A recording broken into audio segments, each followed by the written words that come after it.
Right, and I thought I'd do quick-ish, maybes, who knows, one of questions that I get from either the volunteers of Space to Grow,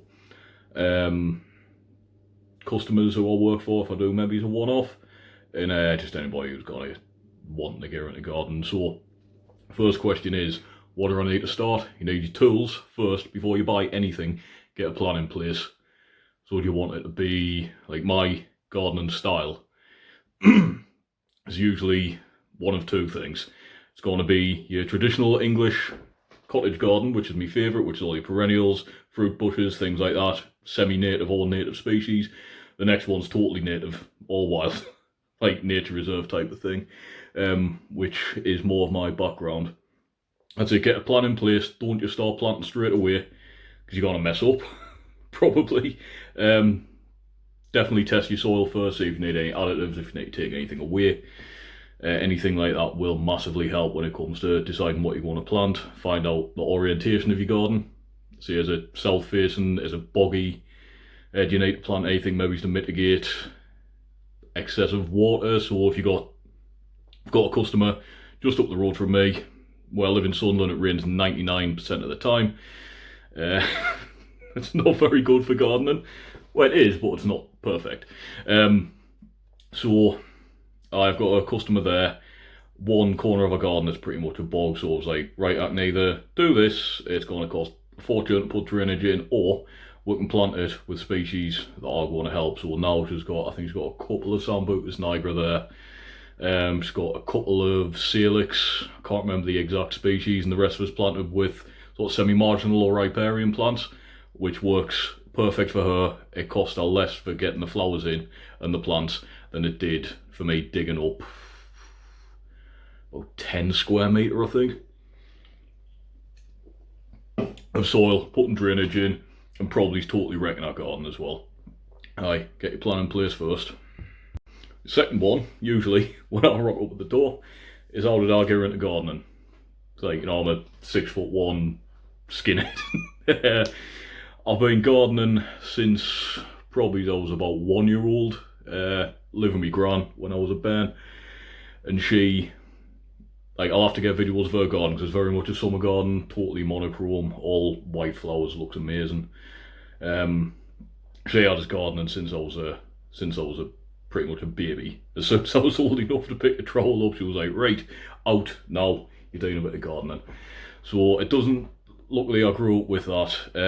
You can watch guides like I'm going to be putting out in the future, like the Space to Grow month by month doofer that I'm going to do, or RHS got some amazing guides online. Epic Gardening, who I watch on YouTube, he's really good. It's more suited to hotter climates, like I think he's in California or Florida or somewhere like that. He's really good. Read as much as you can, watch as many videos as you can. Don't be discouraged, because you will kill loads of plants when you're first starting off as well. The amount of things I've killed, I've got a little, just in the background over there, is I've got a Reaper plant for Christmas, Carolina Reaper chili pepper. Got one fruit off them.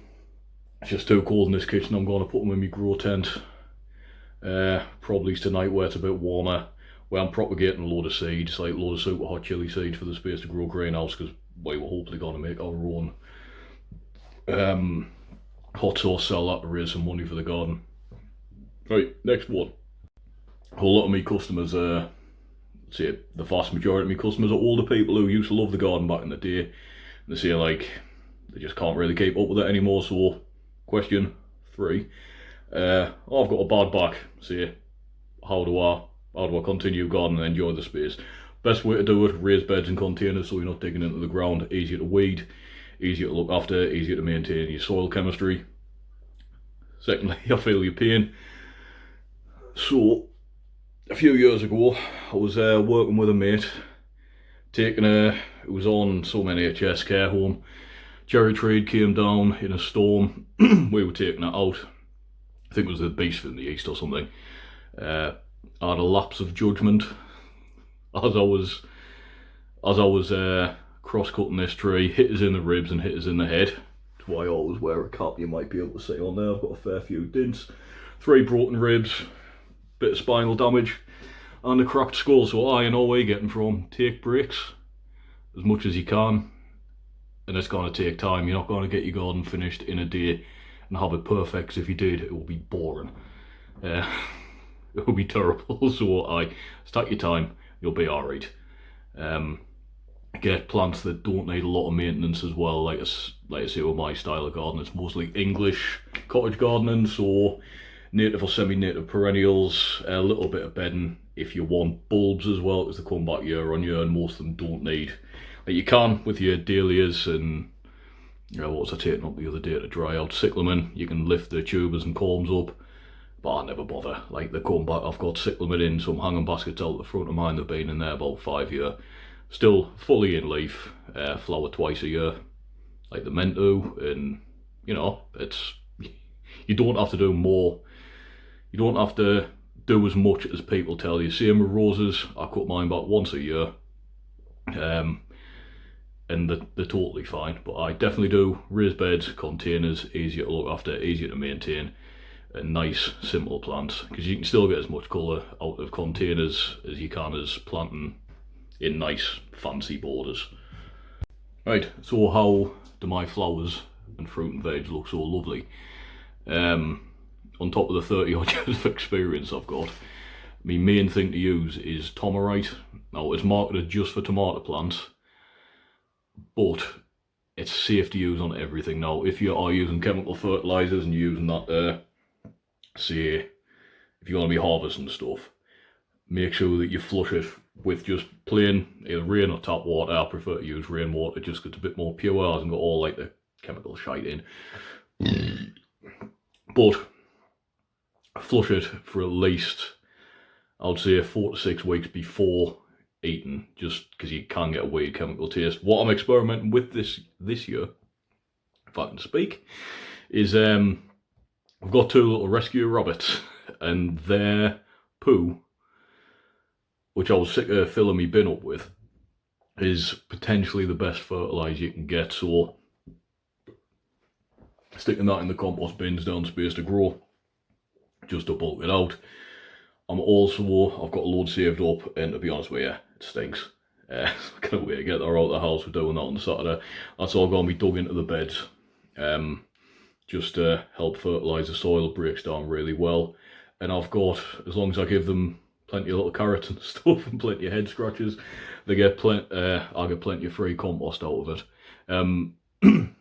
If you're worried your plants are looking a bit weak or floppy, obviously test your soil chemistry first. Make sure they're planted in the right light.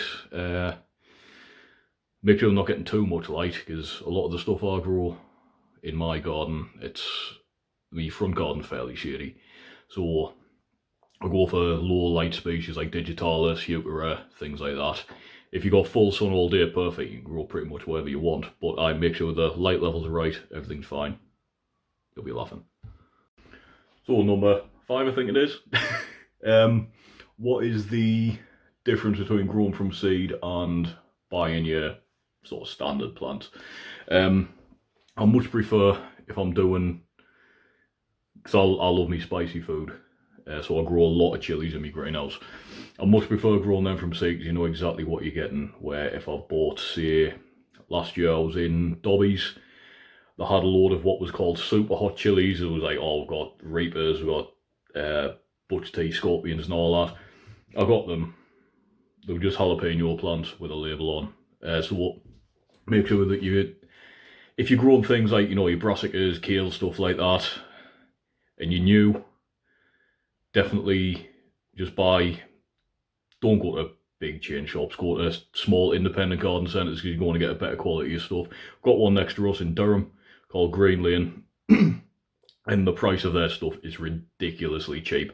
Where all of my plants for me customers, if I'm doing planting jobs, is where they all come from. So if you're local in the northeast, get yourself along there. Really good lads and lasses even. Really knowledgeable. But if you've got the space, I bought a couple of years back, I bought a tent and some lights off a dodgy bloke in a pub. So you can imagine what it was used for before I started with it, but I used that to start off all of me greenhouse plants and stuff indoors. I've actually got some wildflower seeds in there, got some what have I got again? I've got like my Digitalis, I've got my Meadow Sweet grown in there, just ready for plugs to plant out, hopefully next month if the weather picks up a bit, because like I'm recording this now, looking out the window, there's proper Noah's Ark territory out there. It's just really bad. So I definitely, if you can't start from seed, or if you know people who are into gardening, try and get cuttings or plants that they've grown themselves. If not, go to your local independent nurseries. So it's much better than buying. I worked in B&Q during lockdown, so I couldn't do me real job, which is a gardener, just because a lot of my customers were high risk. And the quality of the herbs are okay, but the quality of the veg plants, the stuff like that, it's absolutely shocking. The amount of stuff we throw away is criminal. But I definitely go to your local nursery, check Facebook, local allotment groups as well, do a lot of stuff. It's mostly veg, but you can get flowers and things like that. But if you've got the space and you've got the patience, start from seed, because it's much better. You know exactly what you're getting, and you can control the plant from germination to harvest or germination to flower, and it works much better. And you save money not giving loads of money to dickheads who don't need it. But start everything from seed if possible. Very common one when I'm either at gigs or in the pub. Oh, you teach us how to grow a weed? Absolutely not. Loads of things online that can teach you how to grow a weed. I'm not doing it, it's illegal here. And to be honest with you, it's not much fun. Prefer to have a beer instead, to be honest. I'm fat enough, I didn't need to get the munchies all the time, do I?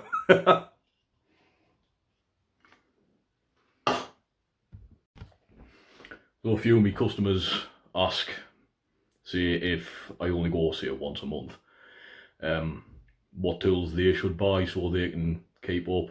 It's usually the once a month jobs, it's down to money and that. Like if the pensioners, always give a discount because I'm not a dick. But they ask sort of what should I get. Now, cutting wise, sort of lawnmower wise, I would say best thing to do if you want to get into this professionally, the only way to go is petrol, because you haven't got to worry about plugging in. It's more reliable, easy to fix if it does break. If you're just doing it as a normal garden, so you've got a little patch of grass that's looking a bit raggedy and you want it to look nice in the summer so you can sit out with a barbecue and a couple of cans, get yourself, I would say either is it the Bosch Rotec or Rotac or something? They're really good. Again, good in comparison to some of the rubbish that I've used. Or if you've got a particularly bumpy bit of lawn, use a fly mower. But if you can, get petrol every time. It's so much better. I would prefer, from an environmental standpoint, if we could switch over to electric tools all the time. But then you've got the argument of, child slaves having to dig stuff in bad conditions to get your lithium for your batteries. So it's a bit of an ethical minefield, but petrol all the way, especially if you're doing heavy work like if you're doing heavy work like hedging, petrol. Chainsaws, I wouldn't get an electric chainsaw. I've used one once and nah, they're shite. But I definitely go for petrol if you're using any sort of power tools and if it is within your budget. But like I say, a little starter mower, either a fly mower, I'm not sure what models they are because I haven't used one in about 10 years, or the Bosch stuff's good. Avoid one-make brands. I use a lot of McAllister stuff from B&Q because it's cheap and it's all interchangeable and it's easy to fix. But ideally, if you're buying stuff and you want long-lasting quality, go for Stihl, Husqvarna. Those two are the best. They've been around for years and years and they're absolutely class. Would recommend. So I usually wear my Husqvarna jacket when I'm out gardening, so I look a little bit more professional than I do now. Right, do I need a lot of space to get a nice looking garden? Absolutely not. I've got, this is a rental property, as you can probably tell by some of the decorating and dodgy sort of management behind the actual building itself. You can't see the water damage I'm looking at on the roof. But don't need a lot of space at all. Luckily my landlord doesn't care what I do with the garden, so back garden's just for storage of waste, tools, things like that. Why I've got my lock up. So I won't keep any tools at my house other than like hand tools and stuff. We've got a little balcony out the front that's all container, all bulb planted as well. Seeing that? Wait, not all bulbs, I've got a peony there, but you know, that type of thing. That's about 1 metre by half a metre, and it's the amount of colour you get on that's ridiculous. Again, when all that's in bloom, I will do a video on it, just go on what I've got. But I've got like tulips and enemies. Christ, what else is there? I've got about 5 different varieties of dahlia. I've got just all sorts. How that started, it was originally going to be a herb area, but then I was last saying a load of bulbs which I really liked, so I was like, oh, I'm going to grow these on the balcony. I was like, I do, right, we can. So I spent a fortune, got them all from Green Lane, cheap as out. Planted them, they've been in a year now. The tulips are just starting to come up, which is a bit worrying, because they shouldn't be up yet. But you don't need a lot of space. The little garden bit at the front of my house, in front of the bare window, is, I worked it out, maybe it's 1.5 meters square, maybe that. But in there I've got, like say, again, bulbs like muscari, Delospermum, no it's not, pineapple, orchid. I've got a couple of different orchid species in there. I've got a lot of tulips. You don't need loads of space to do any sort of gardening. Like in my old place, I didn't have any outdoor space, so it was all these window boxes, and I was always getting compliments off the neighbours, just saying, oh, that looks lovely, can you come and do mine? I was like, aye, to the right I can, you're going to appears. But I don't need a lot of space. And again, say probably, where am I? Behind us there. Once I've got the house tidied up, I'll do like a plant tour, maybe, because we've got a lot of house plants in here. Loads of really rare varieties. Thinking about doing one on pet safe plants and all, because like I said, we've got the rabbits running around the place, and as I've been looking, we don't have a lot of pet safe plants, but luckily they're out the way. But any space you need, you can still turn it into a nice little outdoor garden.